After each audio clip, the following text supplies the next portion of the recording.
पिछले दशकों से राशन विक्रेता मानदेय की मांग को लेकर लगातार सरकार से गुहार लगा रहे हैं। बावजूद इसके अभी तक राशन विक्रेताओं की इस मांग पर सरकार ने कोई विचार नहीं किया, जिसको लेकर डोईवाला विकासखंड के तमाम राशन विक्रेताओं ने खाद्य गोदाम पर धरना प्रदर्शन कर सरकार से शीघ्र मानदेय निर्धारित करने की मांग की। बता दें कि पिछले कुछ वर्षों से राशन विक्रेता संघ अपनी तमाम समस्याओं को लेकर खाद्य आपूर्ति मंत्री से मिलकर समस्याओं के समाधान की मांग करता रहा है, जिस पर सरकार द्वारा उन्हें लगातार आश्वासन पर आश्वासन दिया जा रहा है, लेकिन उनकी मांगों पर कोई विचार नहीं किया जा रहा, जिसके चलते राशन विक्रेता संघ पूरी तरह से आक्रोश में है और मांगे पूरी न होने तक राशन वितरण न किए जाने की बात कर रहा है।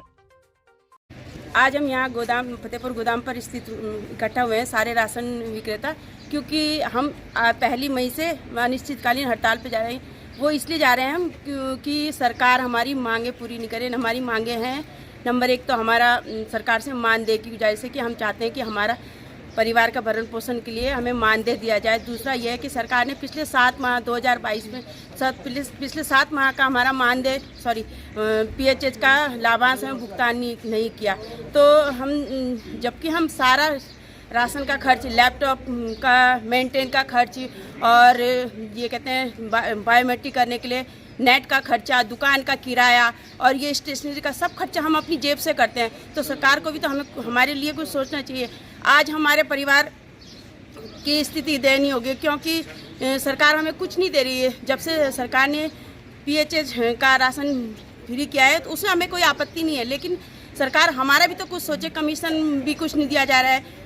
तो हम चाहते हैं कि सरकार से कि हमारा भी मानदेय दिया जाए और दूसरा ये है कि हमारे बारे में भी कुछ सोचा जाए। कोरोना काल में हमने सब लोग घरों पे बैठे थे, लेकिन हमने पूरे सभी प्रदेश के राशन विक्रेताओं ने 84 करोड़ जनता को राशन, सरकार की जो योजनाएं थी वो उनके घर घर तक पहुंचाई। तो उसके बारे में भी सरकार ने हमें कोई वो नहीं दिया। तो हम चाहते हैं कि सरकार से हमारी एक ही गुजारिश है कि हम आपका सब काम अच्छे से करें, लेकिन हमारी भी एक निश्चित मुफ्त मानदेय की रकम दी जाए। धन्यवाद। साथियों, पूरे उत्तराखंड में 20 तारीख से हमारी हड़ताल चल रही है। 20/4 से हम धरने पे देहरादून ट्रांसपोर्ट नगर में बैठे हुए हैं और धरने हर जगह, हर ब्लॉक में, पूरे उत्तराखंड में हर जगह हो रहे हैं। हर ज़िले में है, 13 जिलों में हो रहे हैं और सारे जिला अध्यक्षों को बुला करके हमने एक बैठक तय की है और उसमें हमने ये तय किया है जब भी कभी हमें कोई सरकार की तरफ से बुलावा आएगा तो सब जगह के जिलाध्यक्ष और प्रदेश के महामंत्री उस बैठक में जाएंगे।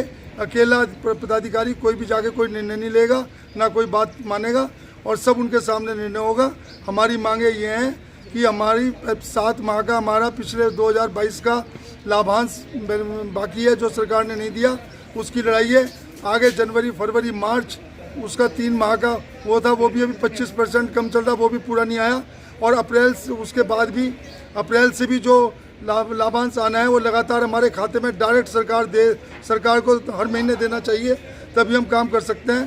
क्योंकि हमारे भी राशन दुकानदारों के बीवी बच्चे हैं, हम लोगों को सबको बायोमेट्रिक वाला है, तोलने वाला है, घर का खर्चा है, सबको चलाना है, सब देखना है। हमारा कोई कार्यक्रम नहीं चल पा रहा है और सब दुकानदार बहुत परेशान हैं, भूख के कगार पे पहुंच गए हैं और स्थिति बहुत भयंकर है। जब तक हमारी सरकार ये पूरी मांगे नहीं मानेगी तब तक हमारा आपस में उत्तराखंड में राशन विक्रेताओं में ये तय है कि तब तक हम हड़ताल पर रहेंगे। जब सरकार बुलाएगी, हमारी मांगे मानेगी और पूरी कर देगी, तब उसके बाद हम हड़ताल समाप्त करेंगे। आपको बता दें कि उत्तराखंड पुलिस महानिदेशक अशोक कुमार 2 दिवसीय रुद्रप्रयाग दौरे पर है। उन्होंने कहा कि केदारनाथ धाम में नियुक्त पुलिस बल हेतु व्यवस्थाएं दुरुस्त हैं, फिर भी पुलिस कर्मियों को उच्च कैलोरी युक्त खाद्य पदार्थ उपलब्ध कराने के निर्देश पुलिस अधीक्षक रुद्रप्रयाग को दिए गए। वहीं डीजी उत्तराखंड ने पुलिस अधीक्षक रुद्रप्रयाग को निर्देशित किया कि मंदिर से संबंधित ड्यूटियों को सेक्टर में विभाजित कर आवश्यक पुलिस बल की तैनाती कराएं। किसी प्रकार की वीआईपी ड्यूटी इत्यादि होने पर रूटीन की ड्यूटी प्रभावित न होने पाए। इस दौरान पुलिस महानिदेशक द्वारा यात्रा पर आ रहे श्रद्धालुओं से भी संवाद स्थापित कर उनके अनुभवों को जाना। साथ ही उन्होंने केदारनाथ धाम यात्रा पर आ रहे श्रद्धालुओं से अपील की गई कि वे मौसम पूर्वानुमान देखकर ही अपनी यात्रा करें। जिन लोगों को हृदय रोगों की समस्या, बीपी की समस्या है, उनको अतिरिक्त सतर्कता बरतने की आवश्यकता है। वे इनसे संबंधित नापने के उपकरण, जरूरी दवाएं लेकर चलें। पुलिस महानिदेशक उत्तराखंड ने पुलिस बल को से कहा कि श्रद्धालुओं की अतिथि देवो भव एवं उत्तराखंड पुलिस के ध्येय वाक्य मित्रता, सेवा, सुरक्षा की भावना से साथ सेवा और सुरक्षा करने के निर्देश दिए। इस अवसर पर केदारनाथ धाम में पुलिस उपाधीक्षक केदारनाथ यात्रा विवेक कुमार, पुलिस उपाधीक्षक काशी विमल राउत, चौकी प्रभारी केदारनाथ सहित प्रेक्षक गण और धाम में तैनात पुलिस बल मौजूद रहे।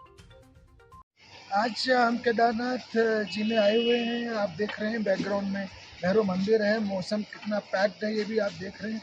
मौसम की चेतावनी थी पहले 1 तारीख तक की थी, जिसको मौसम विभाग ने 3 तारीख तक बढ़ा दिया है। इसलिए हमने लोगों से अनुरोध किया है कि अपनी यात्रा संभल करके करें।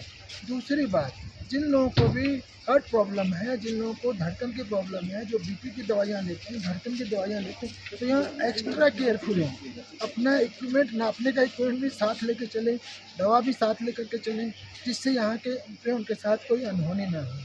पुनः मैं सभी से अपील करता हूँ कि आपकी केदारनाथ यात्रा उत्तराखंड पुलिस सुगम बनाने हेतु प्रतिबद्ध है, सुरक्षित बनाने हेतु प्रतिबद्ध है, किंतु साथ में सावधानी पूरी जरूर बरतें, क्योंकि आप एक अलग तरह की हाइट पे आ रहे हैं, 11,000 फीट पे आ रहे हैं। यहाँ ऑक्सीजन की कमी होती है, यहाँ मौसम बदला हुआ होता है, तो कृपया करके अपनी यात्रा को सावधानी पूर्वक करें। डोईवाला नगर पालिका में अखिल भारतीय सफाई मजदूर संघ के बैनर तले सफाई कर्मचारी नगर पालिका प्रशासन के उत्पीड़न के खिलाफ हड़ताल पर रहे। हड़ताल के आज दूसरे दिन सफाई कर्मचारियों ने डोईवाला नगर में रैली निकालकर नगर पालिका प्रशासन के खिलाफ जमकर नारेबाजी करते हुए पालिका प्रशासन पर रिश्वतखोरी का आरोप लगाया। कर्मचारियों का आरोप है कि डोईवाला नगर पालिका में सफाई कर्मचारी ठेका प्रथा पर कार्य कर रहे हैं। इनमें से पिछले 2 सालों में 3 सफाई कर्मचारियों की बीमारी के चलते मृत्यु हो चुकी है, लेकिन पालिका प्रशासन और ठेकेदार द्वारा ना तो इन मृतक आश्रितों को नौकरी दी गई और ना ही मुआवजा दिया गया। इसके अलावा उन्होंने कहा कि पालिका प्रशासन की हठधर्मिता के चलते किसी भी कर्मचारी को बिना बताए ही काम से निकाल दिया जाता है, जिसकी वजह से कर्मचारियों को आर्थिक और मानसिक रूप से भारी परेशानियों का सामना करना पड़ रहा है। हालांकि अपनी इन समस्याओं को लेकर कर्मचारी लगातार पत्राचार कर अपनी समस्याओं के निराकरण की मांग करते आ रहे हैं, पर अभी तक कर्मचारियों की समस्याओं पर नगर पालिका प्रशासन द्वारा कोई कार्रवाई नहीं की गई और न ही कोई ठोस कदम उठाए गए। इसके चलते नगर पालिका के सफाई कर्मचारी अखिल भारतीय सफाई मजदूर संघ के बैनर तले पिछले 2 दिनों से हड़ताल पर है और धरना प्रदर्शन कर रहे हैं। वहीं उन्होंने मांग करी कि शीघ्र ही उनकी समस्याओं का निराकरण किया जाए, नहीं तो सफाई कर्मचारी उग्र आंदोलन करने के लिए मजबूर होंगे। नगर पालिका सफाई कर्मचारियों की हड़ताल से प्रशासन में पूरी तरह हड़कंप मच गया, जिसके बाद डोईवाला पुलिस ने और तहसीलदार मौके पर पहुंची और कर्मचारियों को समझाने का प्रयास किया और घंटों चली बातचीत के बाद सफाई कर्मचारियों ने अपनी हड़ताल खत्म की। लगातार कई वर्षों से नगर पालिका डोईवाला में सफाई कर्मचारियों का शोषण चरम पर है। यहाँ पर कर्मचारियों को रखने के लिए भी रिश्वत ली जाती है और जानबूझकर छोटे मोटे बहाने बनाकर इनको हटा दिया जाता है। यहाँ पर स्थिति ये हो गई है कर्मचारियों की कि यदि वो उनकी सैलरी से जो पीएफ कट रहा है, ईएसआई कट रहा है, मेडिकल जमा होता है, उसका कोई रिकॉर्ड इन्हें नहीं दिया जाता। उसका परिणाम ये हुआ कि हमारे 3 कर्मचारी जो स्वास्थ्य सुविधाओं का लाभ नहीं ले पाए, मेडिकल कार्ड का लाभ नहीं ले पाए, वो तीनों एक्सपायर हो गए। उनके मरने के पश्चात उनके परिवार के लोग यहाँ लगातार धक्के खा रहे हैं कि भाई हमें ईपीएफ से बीमा मिलना है, ईएसआई से पैसा मिलना है, हमारी पेंशन बननी है, हमारे बच्चों की पेंशन बननी है, वो सारी सुविधाएं हमारी शुरू करा दो। लगभग 1.5 साल से लगातार कर्मचारी धक्का खा रहा है, लेकिन इन लोगों के दिमाग में लालच और भ्रष्टाचार इस कदर बसा हुआ है, ये चाहते हैं कि उस मरे हुए कर्मचारी का जो पैसा मिलना है उसके जीवन भर की कमाई का, उसमें भी आधी कमाई इन लोगों को मिले, तब जाके ये उस पैसे को दिलाएंगे। पत्र व्यवहार करते रहे हैं। पहले कर्मचारी को मरे हुए लगभग 1.5 साल हो गया है, दूसरे को करीब 13-14 महीने हो गए, एक को 6 महीने हो गए। इन्होंने 6 के 6 लोगों के मामले ऐसे ही लटका करके रखे हैं।